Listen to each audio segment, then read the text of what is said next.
de 2026, da eleição presidencial, da sucessão do presidente Lula, e a Cíntia traz para a gente, nesse contexto, há uma tentativa, Cíntia, de transformar Lula em Bolsonaro. Explica para a gente. Isso.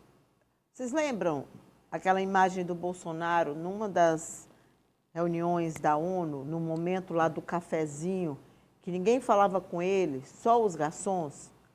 Lembram desse vídeo? É um vídeo assim, é bem característico de como o Brasil se tornou um pária internacional. Sim.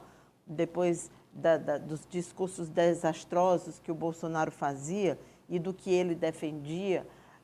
E aquela imagem ali não me sai da cabeça, porque ali era o isolamento completo de um chefe de Estado. A partir de então, o ex-presidente Bolsonaro, ele se tornou cada vez mais alguém que vivia para alimentar suas redes sociais. Um breve estudo da rede social do Bolsonaro, do Twitter, sobretudo, demonstrava que ele tuitava, inclusive, na hora do expediente, nos horários em que ele deveria estar trabalhando, porque ele era alguém que estava ali naquele palácio sem ter contato com ninguém, sem ter influência nenhuma, a não ser para a sua bolha. E eu vejo que há uma tentativa de isolar o atual presidente Lula, inclusive para que ele não dispute a reeleição, para que ele chegue ao final do seu mandato com um nível de impopularidade que dificulte. Esse final de semana, a gente viu uma série de reportagens atribuindo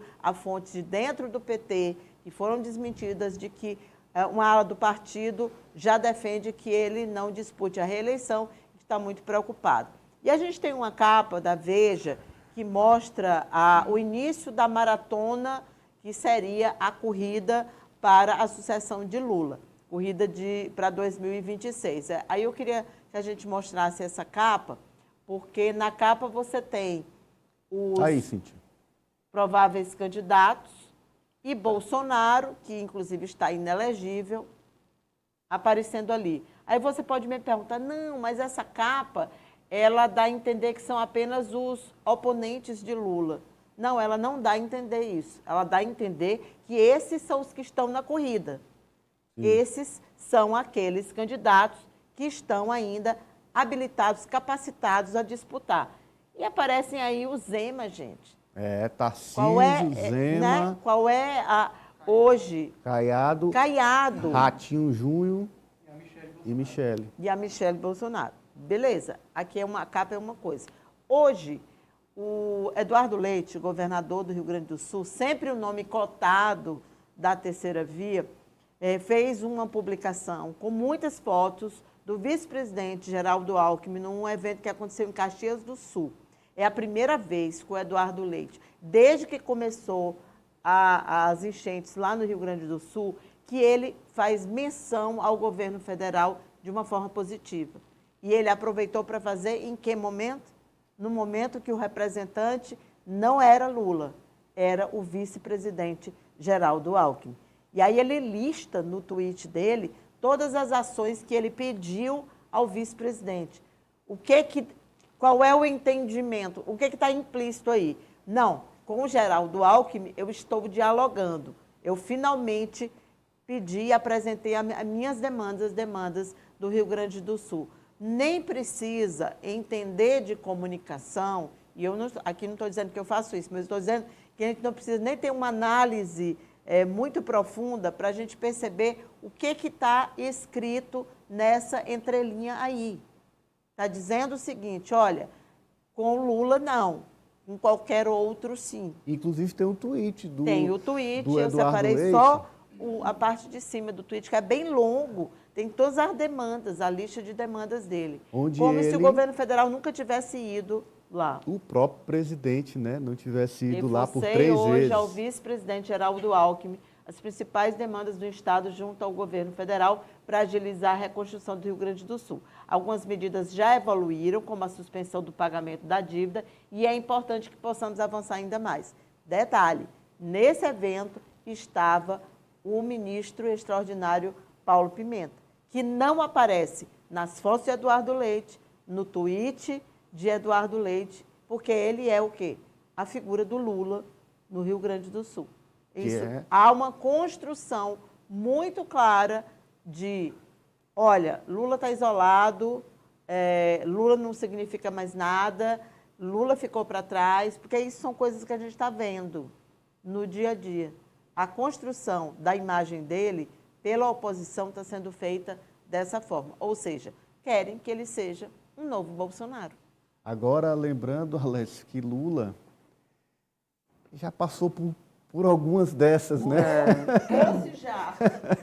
Por algumas dessas armadilhas. Ou se E, já. pela sua experiência, conseguiu sair. Como é que você acha que ele deve lidar com isso? Eu acho que a principal diferença desse ponto que a Cintia observou muito bem é justamente o posicionamento político, tanto de Lula como de Bolsonaro. Bolsonaro não tinha experiência política como líder. Ele havia sido deputado durante vários mandatos, mas nunca foi líder de um grupo como foi agora quando presidente do país. É muito diferente de Lula. Ele já tinha essa experiência também como presidente 2 vezes, 2 mandatos, conseguiu articular também com o Centrão, porque, verdade seja dita, a gente não tem um governo agora com uma base, uma grande base formada. Acredito que desde a Reconstituição, mas a Constituição. Mas eu acredito, Ananias, que a maior diferença mesmo é essa articulação, né, que Lula ele consegue fazer, né, não só com a questão da liberação de emendas, com a liberação de recursos, mas a articulação mesmo política. Quando ele vê que algo não está dando certo, foi o que ele fez agora com o próprio Pimenta. Né, viu que não estava dando certo, havia muitas críticas, havia muita reclamação sobre a atuação dele nessa articulação com os parlamentares, e aí ele resolveu 2 coisas em uma só. Né, colocou ele para ser autoridade federal, aumentando assim o seu status, a sua visibilidade lá no Estado, onde ele muito provavelmente deve disputar as próximas eleições, mas também acabou tirando aí, de certa forma, esse peso do governo federal com a articulação de deputados.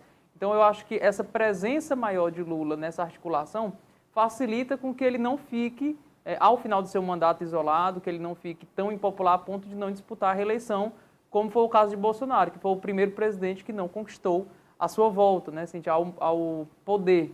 Foi o primeiro presidente que não conseguiu conquistar a sua reeleição. Diferente de Lula, que eu acredito que tem sim ainda vigor para ir para 2026 ser um forte candidato do Partido dos Trabalhadores. Não vejo nesse momento um outro nome do partido se levantando, apesar de volta e meia aparecer essa possibilidade sendo ventilada em bastidores, mas nada oficial foi dito até o momento. Então eu acredito que essa diferença ela fica clara nesse momento, apesar de também reconhecer que existem esforços sim para poder isolar, até porque, Cintia, agora recentemente com essa questão do Rio Grande do Sul, ele teve uma visibilidade estourada, né, nesse momento, muitas ações. Então, a oposição, de certa forma, precisa se mexer e está fazendo. Né? Olha, lembrando que a minha análise foi do ponto de vista de comparar os dois, mas em termos do isolamento. Sim. A gente teria que ter um outro momento, um outro comentário para ver como cada um reagiu. Enquanto o Bolsonaro era incendiado e reagia à altura, xingando o Supremo, xingando os políticos, o Lula contemporiza. Então, as reações deles são diferentes. E eles estão reagindo de forma diferente, sim. Mas o método é o mesmo. Sim, né? De buscar isolar. Osmando. Olha, Ananias, o Lula está sendo vítima dessa tentativa de isolamento exatamente pelo tamanho que ele tem. Ele é tão grande na política brasileira que os adversários, sobretudo, e o Alessio lembrou bem o momento em que ele vive com essa tragédia do Rio Grande do Sul e com a presença que ele levou o governo federal a registrar no Estado, estando presente de forma absoluta com o governo inteiro, prestando a assistência que eles do PSDB e de tantos outros partidos nunca foram capazes de prestar.